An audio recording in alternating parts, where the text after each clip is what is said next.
வணக்கம் நண்பர்களே, இந்த பதிவில் நம்ம பனையரம் போட்டி நடந்துச்சு இல்லைங்களா, அதனுடைய இரண்டாம் பாகமாக வச்சுக்கோங்க இந்த காணொலி.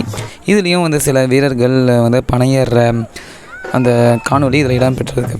ஏன் இதை முக்கியமாக காமிக்கிறேன் அப்படின்னாக்கா, இதில் இருக்க சிலர் தான் அந்த பரிசுகளை வென்று இருக்காங்க. அது யாராக இருக்கும்னு நீங்களே கெஸ் பண்ணுங்கள். இதில் சிலர் அந்த அந்த இடுப்பில் கட்டுவாங்க இல்லைங்களா, அதெல்லாம் இல்லாமல் அருமையாக ஏறி இறங்கியிருப்பாங்க. இவரும் ரொம்ப நல்லாவே ஏறி இறங்கினார். இந்த காணொலியோடைய இறுதியில் யார் யார் பரிசு வென்றாங்க அப்படின்றத நீங்கள் பார்த்து தெரிஞ்சுக்கலாம். அதனால் கண்டிப்பாக வீடியோவை முழுமையாக பாருங்கள்.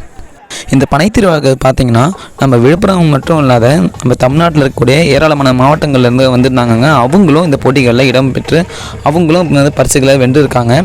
இது போன்ற போட்டிகளும் இது போன்ற பனை நிகழ்ச்சிகளும் நடக்கிறப்ப பனையை பற்றி நம்மளுடைய மக்கள் ஏராளமாக தெரிஞ்சுக்குவாங்க. ஒவ்வொரு மாவட்டங்களிலும் இது போல் திருவிழாக்கள் நடந்தால் கண்டிப்பாக பனை எல்லார்கிட்டையும் போய் சேருங்க. எப்படி நம்ம தென்னை மரங்களை பற்றி தெரிஞ்சுக்கிறோமோ அது போல் பனை மரங்கள் மட்டுமல்லாத நிறைய நாட்டு மரங்களை பற்றியும் தெரிஞ்சுக்குங்க.